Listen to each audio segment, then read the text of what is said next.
আমার মামার বয়স ছিল প্রায় ৩৫ বছর। কিন্তু তাকে দেখে মনে হতো যেন তিনি ২১ বছরের কোন তরুণী। মামির আধুনিক পোশাকের ধরন দেখে আমি প্রায় অবাক হয়ে যেতাম। এক রাতে হঠাৎ ঘুম ভেঙে যায় এবং আমি শুনতে পাই মামির ঘর থেকে আসা এক ধরনের আওয়াজ। আমি কিছুটা আতঙ্কিত হয়ে মামির ঘরের দিকে এগিয়ে যাই। দরজার ফাঁক দিয়ে উঁকি দিয়ে যা দেখলাম তা আমার জন্য ছিল সম্পূর্ণ অপ্রত্যাশিত। হঠাৎ আমি আমার মামিকে ঘরে এক অপরিচিত ব্যক্তির সাথে দেখলাম। ঘরের পরিবেশ কিছুটা অস্বাভাবিক লাগছিল এবং মাম আমাকে দেখে বেশ অবাক হয়ে গেলেন। তিনি আমাকে শান্তভাবে বললেন, এই ব্যাপারটি নিয়ে দয়া করে কারো সাথে কথা বলো না। মামির মুখের দিকে তাকিয়ে আমি তাকে কথা দিলাম যে আমি কারো কাছে এই ঘটনা প্রকাশ করব না। এরপর আমি সেই অপরিচিত মানুষটিকে ঘর থেকে বের করে দিয়ে মামির পাশে গিয়ে বসি। তারপর আমি মামকে, বন্ধুরা, আজকের গল্পটি অনেক বেশি স্পেশাল। সবাই রেডি হয়ে যাও। দয়া করে গল্পগুলো ভালো লাগলে ভিডিওটি লাইক, শেয়ার এবং চ্যানেলটি সাবস্ক্রাইবই করো প্লিজ। আমার মাম ছিলেন অসাধারণ সুন্দর। তার মেয়ের থেকে তাকে কম বয়সী মনে হতো।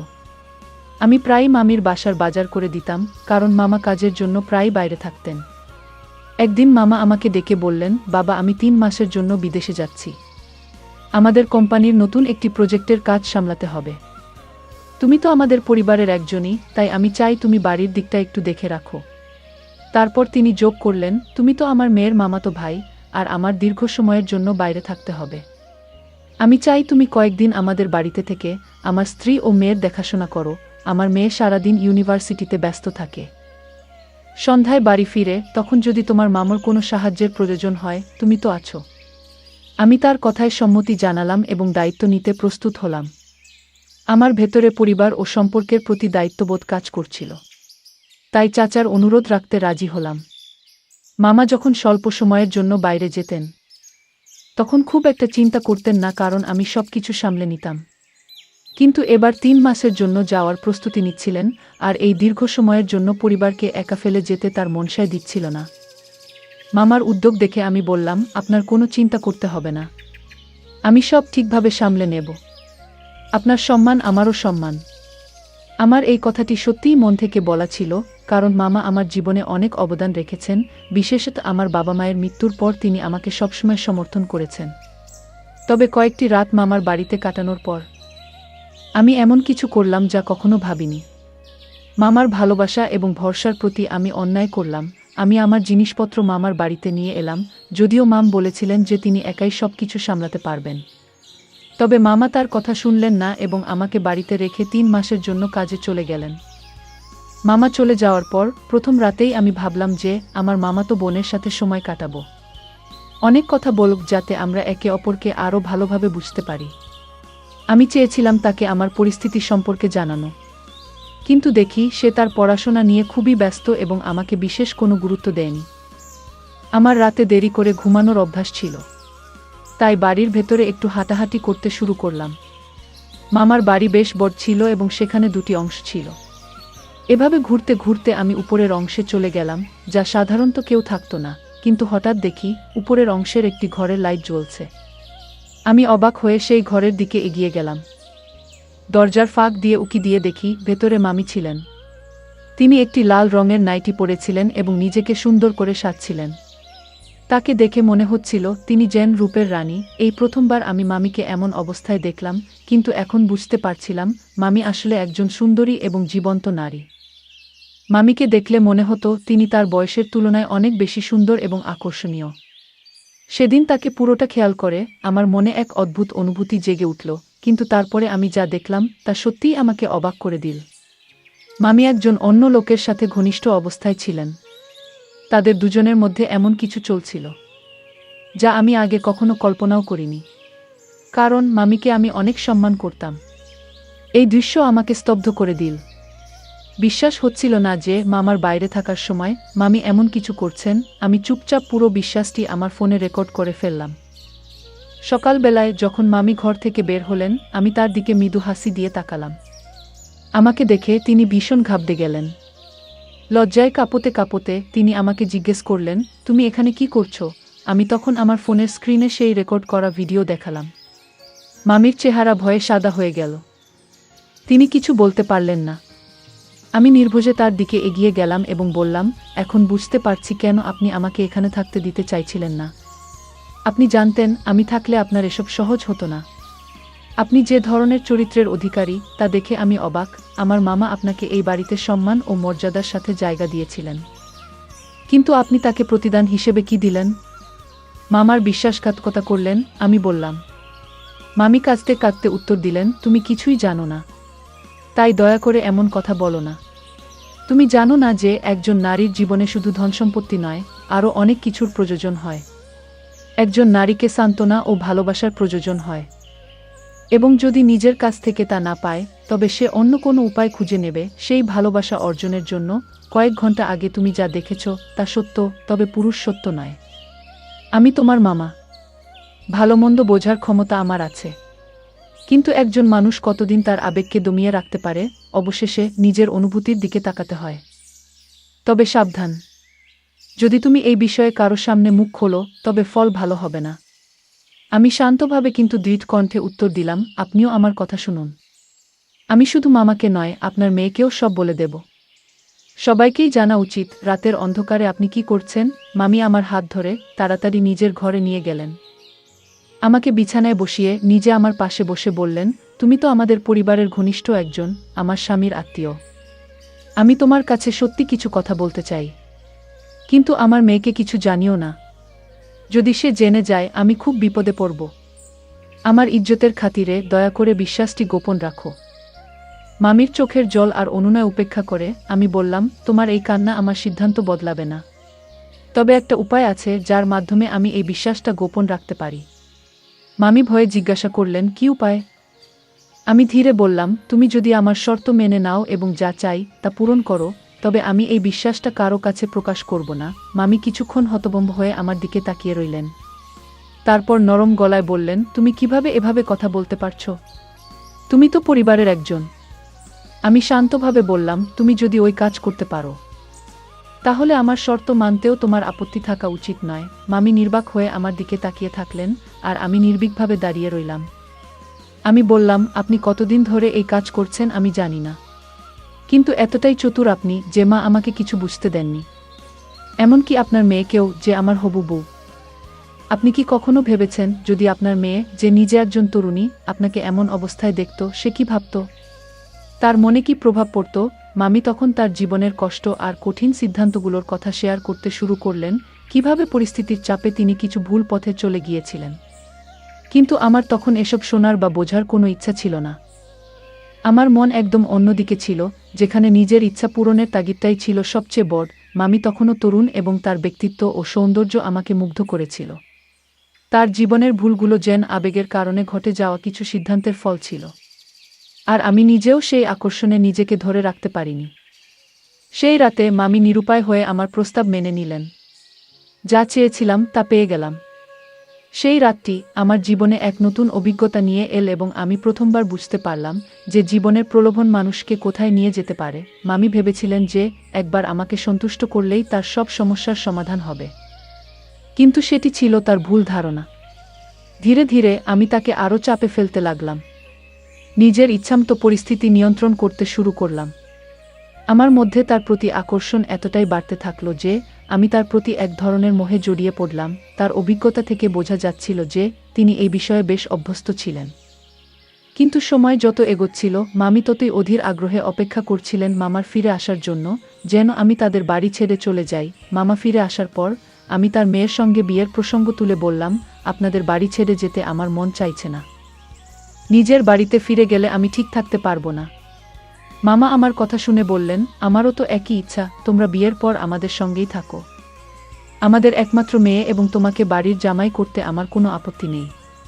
এতে তো আমাদের বাড়ি খুশিতে ভরে উঠবে। মামার এই প্রস্তাবে আমি তৎক্ষণাৎ সম্মতি জানালাম। বাড়ির জামাই হতে আমার কোনো আপত্তি ছিল না, তবে মামি এই সিদ্ধান্তের বিরোধিতা করছিলেন। কিন্তু মামা তার কোনো কথা শোনেননি। আমার হবু বউ পড়াশোনার 1 বছর বাকি ছিল, কিন্তু মামা তাড়াহুড়ো করে আমাদের বিয়ে দিয়ে দিলেন, কারণ তাকে প্রায় কাজের জন্য বাইরে যেতে হতো। তাই কোনো বিলম্ব না করেই তার মেয়ের বিয়ে আমার সঙ্গে করিয়ে দিলেন।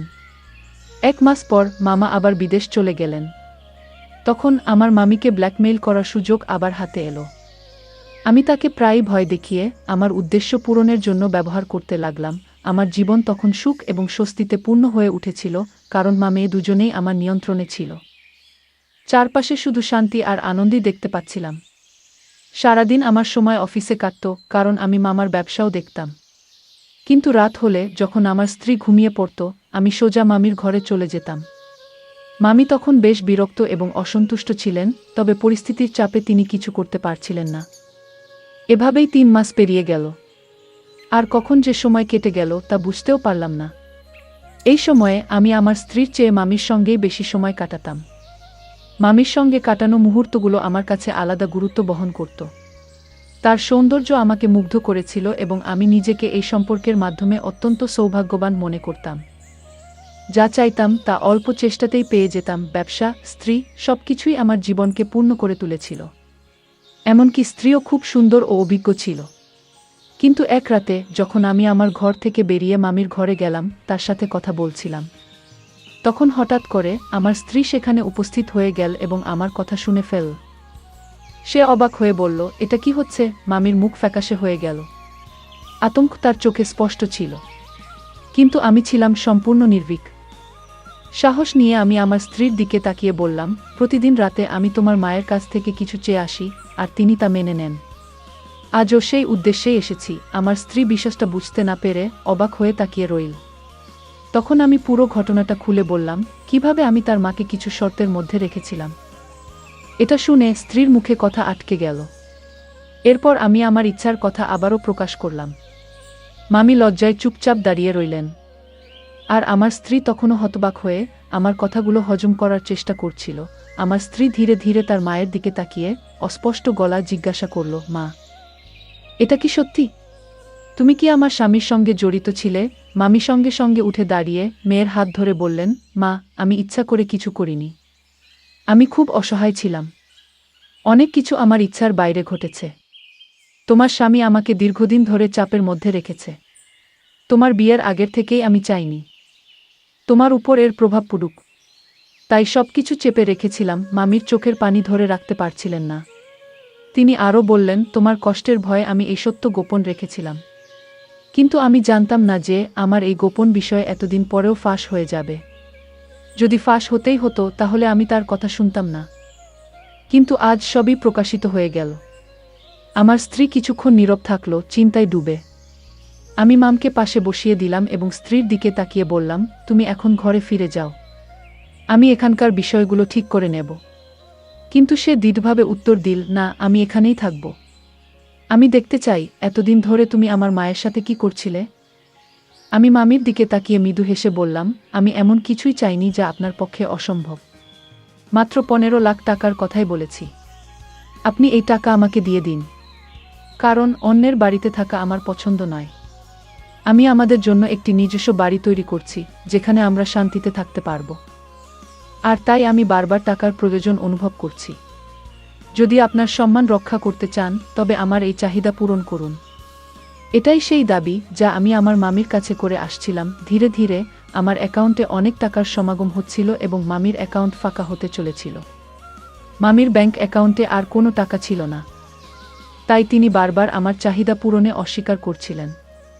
আমি তাকে মানসিক চাপে রাখছিলাম। মামি কাঁদতে কাঁদতে বললেন, আমি সত্যি বলছি, আমার কাছে আর কোনো টাকা নেই। আমার সবটুকু সম্মানের জন্য তোমাকে দিয়েছি। একটা বলেই তিনি আরও জোরে কাঁদতে শুরু করলেন। এমন সময় আমার স্ত্রী আমার কাছে এসে আমার শার্টের কলার ধরে বলল, তোমার এতটুকু লজ্জা নেই? তুমি আমার স্বামী হয়ে কিভাবে আমার মায়ের সঙ্গে এমন খেলা খেলতে পারো? তুমি আমার মায়ের দুর্বলতার সুযোগ নিয়েছ। যদি মায়ের কোনো গোপন বিষয়ে তোমার জানা ছিল তাহলে তোমার উচিত ছিল তাকে সাহায্য করা। কিন্তু তুমি তাকে ব্ল্যাকমেইল করে তোমার ইচ্ছা পূরণ করেছ। এভাবে টাকা আদায় করছিলে। আমার স্ত্রীর এই আচরণে আমি হতবাক হয়ে গেলাম। সে আমার মুখে একটি চড় মারল, যা আমি কোনোভাবেই প্রত্যাশা করিনি।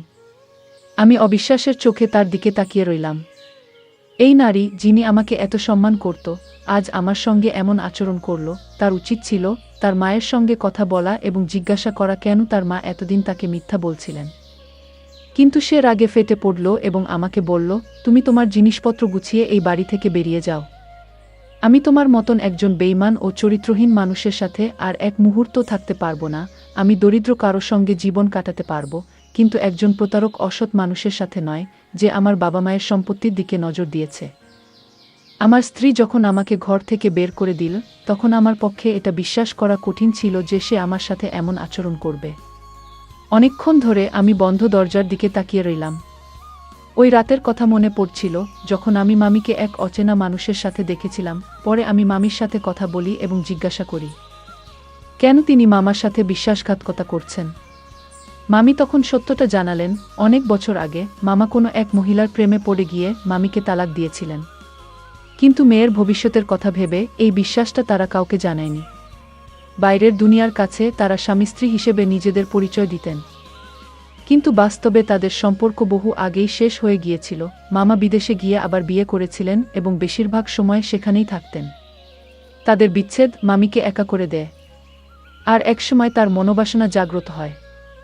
তিনি নিজের ইচ্ছা পূরণের জন্য গোপনে বিয়ে করেছিলেন। মামি তখনও যুবতী ও অত্যন্ত সুন্দরী ছিলেন। তাই তার দ্বিতীয় বিয়েটা খুব সহজে হয়েছিল, তবে তারা এই বিয়ের কথা গোপন রেখেছিলেন। কারণ মামা ও মামি দুজনেই তাদের মেয়ের ভবিষ্যৎ ধ্বংস করতে চাননি। তাদের জানা ছিল বাবা মায়ের বিচ্ছেদ সন্তানদের উপর খারাপ প্রভাব ফেলে এবং ভবিষ্যৎ অনিশ্চিত করে তোলে। তাই তারা নিজেদের ব্যক্তিগত বিষয়গুলো লুকিয়ে রেখেছিল, যাতে তাদের মেয়ের উপর কোনো খারাপ প্রভাব না পড়ে। মামা ও মামির বিচ্ছেদ গোপন রাখা হয়েছিল এবং যখন মামা ছাড়া মামির জীবনযাপন কঠিন হয়ে উঠল এবং তার একাকিত্ব অনেক বেড়ে গেল, তখন তিনি গোপনে আবার বিয়ে করেন। কিন্তু এই বিয়েটিও তিনি নিজের মেয়ে এবং প্রাক্তন স্বামীর কাছ থেকে লুকিয়ে রেখেছিলেন। কারণ তার মনে ভয় ছিল যে যদি মামা এই বিয়ের কথা জেনে যান, তবে তিনি তাকে এই বাড়ি থেকে বের করে দেবেন এবং মামি মেয়ের থেকে দূরে চলে যাবেন। মায়ের মেয়ের প্রতি গভীর ভালোবাসা তাকে এই গোপনীয়তা রাখতে বাধ্য করেছিল। মামি লুকিয়ে লুকিয়ে তার দ্বিতীয় স্বামীর সাথে দেখা করতেন। একদিন আমি তাকে এই অবস্থায় ধরে ফেললাম এবং এরপর তাকে ব্ল্যাকমেইল করতে শুরু করলাম। যতটা সম্ভব আমি তার কাছ থেকে অর্থ আদায় করতে লাগলাম। কারণ মামার ব্যবসা থেকে আমি শুধুমাত্র বেতন পেতাম। কিন্তু আমার লোভ বেড়ে গিয়েছিল। আমার ইচ্ছা ছিল এতটা ধনী হওয়া যে আমার স্ত্রী কখনো আমাকে ছেড়ে যাবে না। তবে আমার এই ইচ্ছা পূরণের জন্য আমি যে পথ বেছে নিয়েছিলাম তা ছিল ভুল। এ কারণেই আমার স্ত্রী আমাকে এড়িয়ে চলতে শুরু করেছিল। এরপরেও আমি অনেকবার মামার বাড়িতে গিয়ে আমার শাশুড়ি ও স্ত্রীর কাছে ক্ষমা চাইতে চেয়েছি এবং সম্পর্ক ঠিক করার চেষ্টা করেছি। কিন্তু প্রতিবারই আমি হতাশ হয়ে ফিরে এসেছি। এমনকি আমার মামাও তখন বিদেশ থেকে ফিরে এসেছিলেন। এরপরে আমি চরম লজ্জিত অবস্থায় চোখে জল নিয়ে মামার সামনে আমার সব ভুল স্বীকার করলাম। এতদিন দূরে থাকার পর আমি গভীরভাবে অনুভব করেছিলাম যে আমি আমার স্ত্রীকে কতটা ভালোবাসি এবং তার ছাড়া আমার জীবন অসম্ভব। মামি আবার বিয়ে করেছেন শুনে মামা খুব অবাক হয়েছিলেন। কিন্তু পরে বললেন, যদি আমার প্রাক্তন স্ত্রী দ্বিতীয় বিয়ে করে থাকে তাহলে এতে কোনো ভুল নেই। আমাদের ধর্ম এই অনুমতি দেয় এবং ধর্মের বাইরে কিছু করার অধিকার আমাদের নেই। আসল ভুলটা আমারই ছিল। আমি তাকে ঠুকিয়ে ছেড়ে চলে গিয়েছিলাম এবং বিদেশে গিয়ে বিয়ে করেছিলাম। এমনকি তাকে তালাক দিয়েছিলাম। কিন্তু সে কিভাবে একা এতদিন এই দীর্ঘ জীবনযাত্রা চালিয়ে যাবে? তারপর মামা আমাকে হতাশ ভঙ্গিতে বললেন, তুমি তার অসহায়তার সুযোগ নিয়ে খুব বড় ভুল করেছ। আমরা তোমার উপর খুব গর্ব করতাম, কিন্তু তুমি আমাদের নিরাশ করেছ। এরপর মামা শান্তভাবে মামি এবং আমার স্ত্রীকে বোঝানোর চেষ্টা করলেন যেন তারা আমাকে ক্ষমা করে দেয়া, ভুল তো সবারই হয়, মানুষ মাত্রই ভুল করে। বললেন মামা। মামি তার মেয়ের সংসার রক্ষার জন্য আমাকে ক্ষমা করতে রাজি হয়ে গেলেন। কিন্তু আমার স্ত্রী তখনও আমাকে ক্ষমা করতে চাইছিল না। এমনকি আমার মুখটাও দেখতে চাইছিল না। আমি স্ত্রীর পায়ে পড়ে ক্ষমা চাইলাম এবং বললাম, আমি যা করেছি তা আমাদের দুজনের ভবিষ্যতের জন্যই করেছি। আমার এইভাবে ক্ষমা প্রার্থনা এবং অনুরোধ করার পর অবশেষে আমার স্ত্রী কিছুটা নরম হয়ে গেল এবং শেষমেশ আমাকে ক্ষমা করে দিল। এরপর আমরা আবারও একসাথে সুখী জীবনে ফিরে এলাম। গল্পটা কেমন লাগলো জানাতে ভুলবে না। আরও মজার মজার রোমান্টিক গল্প শুনতে চাইলে ভিডিওটি লাইক, শেয়ার এবং চ্যানেলটি সাবস্ক্রাইব করতে এবং বেল আইকনটি ক্লিক করতে ভুলবে না। ধন্যবাদ।